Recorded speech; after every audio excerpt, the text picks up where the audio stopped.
نبی پاک صاحب لولاک صلی اللہ تعالی علیہ وآلہ وسلم کی ذات پر ہدیہ درود و سلام پڑھنے کی بے شمار فضائل و برکات ہیں۔ چنانچہ حضرت علامہ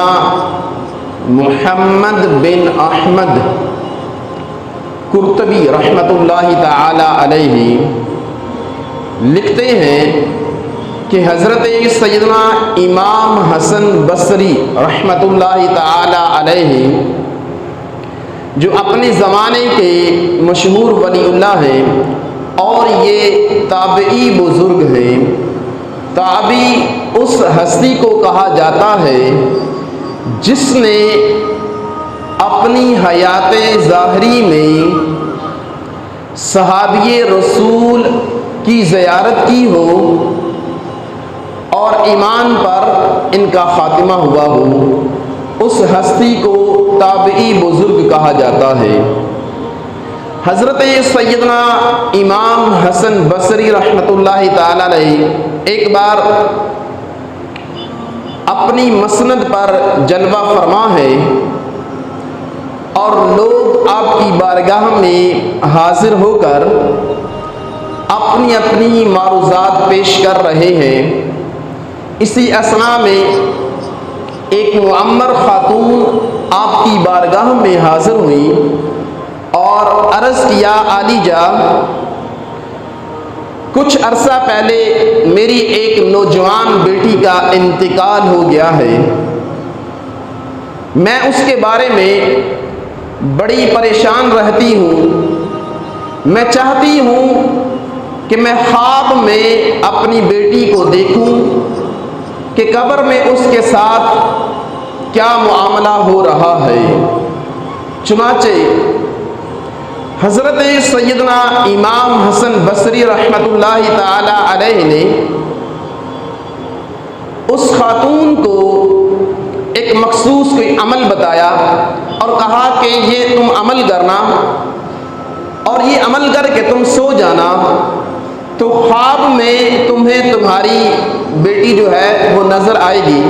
اور تمہیں اس کے حالات کا پتہ چل جائے گا۔ چنانچہ اس خاتون نے ایسے ہی کیا جیسے امام صاحب نے اس کو عمل بتایا تھا، اس نے وہی عمل کیا اور پھر وہ سو گئی۔ خواب میں اس نے اپنی بیٹی کو دیکھا، لیکن جس حالت میں دیکھا وہ حالت انتہائی کربناک تھی اور آبدیدہ کر دینے والی حالت تھی۔ چنانچہ اس خاتون نے اپنی بیٹی کو اس حالت میں دیکھا کہ اس کے جسم پر تارکول کا لباس ہے اور اس کے گلے میں زنجیر ہے اور اس کے پاؤں میں بیڑیاں پڑی ہوئی ہیں۔ چنانچہ وہ خاتون جب صبح اٹھی تو وہ انتہائی پریشانی کے عالم میں حضرت سیدنا امام حسن بصری رحمۃ اللہ تعالی علیہ کی بارگاہ میں حاضر ہوئی اور عرض کیا کہ حضور، آپ کے بتائے ہوئے عمل کے مطابق میں نے کام کیا اور مجھے خواب میں میری بیٹی کی زیارت تو ہوئی، لیکن میری بیٹی کی حالت کچھ اچھی نہ تھی۔ پھر جو خواب میں دیکھا اس کی پوری تفصیل بیان کی۔ جب حضرت سیدنا امام حسن بصری رحمۃ اللہ تعالی علیہ نے وہ پورا خواب سنا تو آپ بھی انتہائی پریشان ہوئے، آبدیدہ ہو گئے۔ کچھ عرصہ گزرا، آپ رحمۃ اللہ تعالی علیہ نے ایک خواب دیکھا اور خواب میں کیا دیکھتے ہیں کہ جنت میں ایک خوبصورت لڑکی خوشنما لباس پہنے ہوئے ایک تخت پر جلوہ فرما ہے اور اس کے سر پر ایک عالیشان تاج رکھا ہوا ہے۔ جیسے ہی آپ کی نگاہ اس خوبصورت لڑکی پر پڑتی ہے تو وہ لڑکی آگے سے بول پڑتی ہے کہ امام صاحب میں اسی خاتون کی بیٹی ہوں جو خاتون آپ کے پاس مجھے دیکھنے کے لیے آئی تھی۔ تو اس پر امام حسن بصری رحمۃ اللہ تعالی علیہ نے انتہائی حیرت والے لہجے میں پوچھا کہ تمہاری ماں نے جو مجھے خواب بتایا تھا وہ تو اس کے بالکل برعکس تھا۔ تو یہ انعام و اکرام اور یہ جنت کی آرائش و زیبائش اور یہ آسائشیں یہ تمہیں کیسے نصیب ہو گئی؟ تو اس پر اس نوجوان لڑکی نے کہا کہ عالی جان، جو میری ماں نے مجھے خواب میں دیکھا تھا حقیقت حال تو ایسے ہی تھی اور میرے ساتھ جو سلوک ہوا تھا وہ ویسا ہی تھا، لیکن ایک بار ایسا ہوا کہ ایک شخص، ایک اللہ والا، ایک عاشق رسول جس قبرستان میں میں مدفون تھی اس قبرستان میں سے گزرا، تو اس اللہ والے نے، اس عاشق رسول نے نبی پاک صاحب لولاک صلی اللہ تعالی علیہ وآلہ وسلم کی ذات پر ایک مرتبہ درود و سلام کا نذرانہ پیش کیا۔ وہ درود پاک پڑھا اور درود پاک پڑھ کر اس قبرستان کے اندر جتنے بھی مردے مدفون تھے سب کو اس نے اس کا ایصال ثواب کیا۔ رب ذوالجلال نے اس عاشق رسول کا پڑھا ہوا درود پاک اپنی بارگاہ میں نہ صرف قبول فرمایا بلکہ اس عاشق رسول کے درود پاک پڑھنے کی برکت سے اس قبرستان میں 560 جو مردے دفن تھے سب سے رب ذوالجلال نے خوش ہو کر اس عذاب کو اٹھا لیا۔ اور یہ اس خوش نصیب عاشق رسول کے درود سلام پڑھنے کی برکت ہے جس کا کچھ حصہ مجھے بھی نصیب ہوا ہے۔ تو پتہ چلا کہ نبی پاک صاحب لولاک صلی اللہ تعالی علیہ وآلہ وسلم کی ذات پر درود و سلام کا نذرانہ پیش کرنا یہ بہت بڑے اجر، بہت بڑے انعام کا سبب ہے۔ لہٰذا ہر عاشق مصطفیٰ کو چاہیے کہ جس قدر ممکن ہو اپنے پیارے آقا مدینے والے مصطفیٰ صلی اللہ تعالی علیہ وآلہ وسلم کی ذات پر ہدیہ درود و سلام کا نذرانہ پیش کرتے رہنا چاہیے کہ بظاہر درود و سلام کا یہ نذرانہ پیش کرنا کوئی اتنا بڑا عمل نہیں ہے، لیکن اس کا اجر بے حد و بے حساب ہے۔ اور یہ جو مہینہ چل رہا ہے ماہ شعبان المعظم، اس کو میرے آقا نے فرمایا کہ یہ میرا مہینہ ہے اور اس کو آقا کا مہینہ کہا جاتا ہے، اور یہ وہ بابرکت مہینہ ہے جس میں نبی پاک صاحب لولاک صلی اللہ تعالی علیہ وآلہ وسلم کی ذات پر درود و سلام پڑھنے والی جو قرآن پاک کے اندر جو آیت کریمہ مذکور ہے وہ اسی مہینے میں نازل ہوئی تھی۔ اللہ تعالیٰ قرآن پاک میں ارشاد فرماتا ہے ان اللہ وملائکتہ یصلون علی النبی یا ایہا الذین آمنوا صلوا علیہ وسلموا تسلیما، کہ بے شک اللہ اور اس کے فرشتے نبی پاک صاحب لولاک صلی اللہ تعالی علیہ وسلم کی ذات پر درود و سلام کا نذرانہ بھیجتے ہیں۔ اے ایمان والو تم بھی خوب درود اور سلام بھیجا کرو۔ محترم بزرگوں اور پیارے اسلام بھائیوں، دیکھیے یہ کتنا انتہائی اہم عمل ہے، کہ اتنا اہم کام ہے کہ یہ خود رب ذوالجلال بھی فرماتا ہے اور اس کے ملائکہ بھی یہ کام کرتے ہیں، اور رب تعالیٰ اپنی مخلوق کو بھی یہ حکم ارشاد فرما رہا ہے کہ اے ایمان والو تم بھی میرے حبیب پر خوب درود و سلام بھیجا کرو۔ تو یہ آیت مبارکہ اسی مہینے میں نازل ہوئی ہے، لہٰذا اس مہینے میں جس قدر ممکن ہو ہمیں زیادہ سے زیادہ درود و سلام کا نذرانہ پیش کرتے رہنا چاہیے۔ ویسے بھی وقتاً فوقتاً جب بھی ٹائم ملے ہمیں اپنے پیارے آقا مدینے والے مصطفیٰ صلی اللہ تعالی علیہ وسلم کی ذات پر ہدیہ درود و سلام کا نذرانہ پیش کرتے رہنا چاہیے۔ یہ جو ماہ مبارک ہے شعبان المعظم، یہ انتہائی اہم ترین اور بڑی برکتوں والا، بڑی فضیلتوں والا ہے، اور اس کے اندر آنے والی ایک جو رات ہے وہ انتہائی نازک ترین رات ہے، جس کے بارے میں رب ذوالجلال قرآن پاک میں ارشاد فرماتا ہے حامیم والکتاب المبین۔ حامیم یہ حروف مقطعات میں سے ہے، والکتاب المبین کتاب مبین، انا انزلناہ فی لیلۃ مبارکۃ، بے شک ہم نے اس کتاب مبین کو یعنی قرآن پاک کو اس برکت والی رات میں اتارا، انا کنا منذرین، بے شک ہم ڈرانے والے۔ اور یہ جو رات ہے یہ ماہ شعبان کی 15ویں رات ہے۔ اچھا، تفسیر میں اس کے بارے میں دو قول ملتے ہیں۔ ایک تو یہ کہ اس آیت کریمہ میں جس برکت والی رات کا تذکرہ ہے اس سے مراد شب قدر ہے، اور اس پر دلیل ایک اور آیت کریمہ بھی ہے انا انزلناہ فی لیلۃ القدر، کہ بے شک ہم نے اس قرآن کو اتارا قدر والی رات میں۔ اور ایک قول یہ ملتا ہے کہ اس سے مراد شب برات کی رات ہے، یعنی ابھی جو آنے والی رات ہے یہ شب برات کی رات ہے، اور ایک اور یہ ہے کہ اس سے مراد یہ شب برات کی رات ہے، اور یہ وہ رات ہے کہ جس رات میں ملائکہ لوگوں کے سال بھر کے اعمال نامے رب کی بارگاہ میں پیش کرتے ہیں، پھر آگے جو لوگوں کے ساتھ جو ہونا ہوتا ہے، جو ان کی قسمت میں لکھا ہوتا ہے، جو ان کی تقدیر میں ہوتا ہے،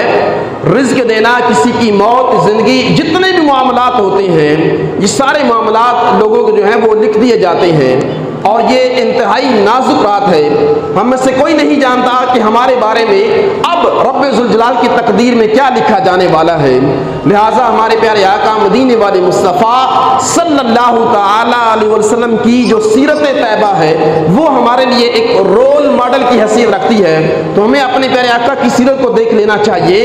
اور آپ کے فرمودات کو دیکھ لینا چاہیے کہ اس رات کے حوالے سے ہمارے آقا کیا ہمیں ارشاد فرماتے ہیں۔ میرے آقا مدینے والے مصطفیٰ صلی اللہ تعالی علیہ وسلم نے ارشاد فرمایا کہ میری خواہش یہ ہے کہ جب میرے نامہ اعمال کو لپیٹا جا رہا ہو تو میں روزے کی حالت میں ہوں، یعنی جو 14 شعبان المعظم کا دن ہے، ہمارے پیارے آقا مدینے والے مصطفیٰ صلی اللہ تعالی علیہ وسلم ویسے تو ماہ شعبان کے کثرت کے ساتھ روزے رکھا کرتے ہیں، لیکن یہ جو 14 جو شعبان کا روزہ ہوتا ہے یہ میرے آقا انتہائی اہتمام کے ساتھ رکھا کرتے تھے، اور یہ ارشاد فرمایا کرتے تھے کہ جب میرے نامہ اعمال کو لپیٹا جا رہا ہو تو اس حال میں لپیٹا جا رہا ہو کہ میں روزے کی حالت میں ہوں، یعنی میں نے روزہ رکھا ہوا ہو۔ اور یہ ہمارے پیارے آقا مدینے والے مصطفیٰ صلی اللہ تعالی علیہ وآلہ وسلم کی سنت مبارکہ ہے کہ آپ 14 شعبان کو روزہ رکھا کرتے تھے، اور پھر ارشاد فرماتے تھے کہ جب اب اگلے سال کا آغاز ہو رہا ہو تو میں اگلے سال بھی میرے اعمال کا آغاز اس انداز سے کیا جا رہا ہو کہ میں روزے سے ہوں، یعنی پتہ چلا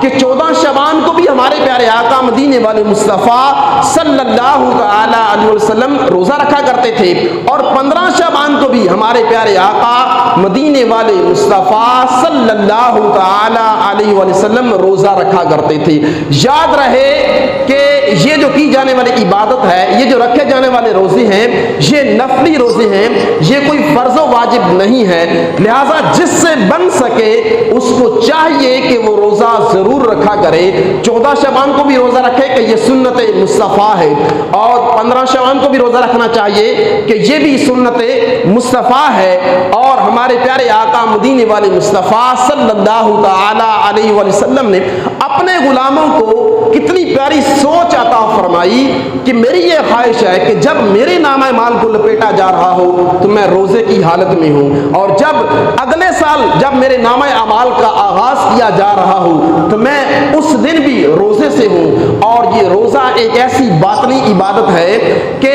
یہ خاص رب ذوالجلال کے لیے ہوتا ہے، اور رب تعالیٰ شاہ فرمایا کہ روزے کی جزا میں خود ہی ہوں، جیسے رمضان کے بارے میں حدیث پاک میں آتا نا کہ روزے کی جزا میں خود ہوں، تو یہ کتنی بڑی سعادت والی بات ہے۔ تو یہ روزہ ایک ایسی عبادت ہے کہ جب تک بندہ کسی کو بتاتا نہیں ہے، اگلے بندے کو پتہ بھی نہیں چلتا کہ اس میں نے روزہ رکھا ہوا ہے، تو اس لیے رب تعالیٰ نے ارشاد فرمایا روزے کے بارے میں کہ روزے کی جزا میں خود ہوں، یعنی رب تعالیٰ نے اس کی جزا اپنی ذات فرمایا ہے۔ اور یہ انسان کے لیے، ایک مسلمان کے لیے، ایک عاشق مصطفیٰ کے لیے کتنی بڑی سعادت کی بات ہے کہ انسان روزہ رکھتا ہے تو اس کا رب فرماتا ہے کہ تیرا یہ روزہ رکھنا اس کی جزا میں خود ہوں۔ تو یہ کتنے بڑے انعام والی بات ہے۔ تو لہٰذا ہر عاشق مصطفیٰ کو چاہیے، ہر میرے مسلمان بھائی کو چاہیے کہ اگر کوئی مانع شرعی نہ ہو اور جسم اجازت دیتا ہو تو ضرور روزہ رکھنا چاہیے، اگرچہ یہ نفلی عبادت ہے لیکن اس کی فضیلت بہت زیادہ ہے۔ حضرت عائشہ صدیقہ رضی اللہ تعالی عنہا ارشاد فرماتی ہیں کہ ایک مرتبہ 14 شعبان یعنی دن گزر چکا تھا اور اگر 15 شعبان ہے، رات فرماتی ہیں کہ میرے آقا مدینے والے مصطفیٰ میرے پاس تشریف فرما ہیں اور محو استراحت ہیں۔ فرماتی ہیں کہ میری بھی آنکھ لگ گئی، پھر میری آنکھ کھلی، کیا دیکھتی ہوں کہ میرے سرتاج اپنے مسند پر، اپنے بستر پر جلوہ فرما نہیں ہے۔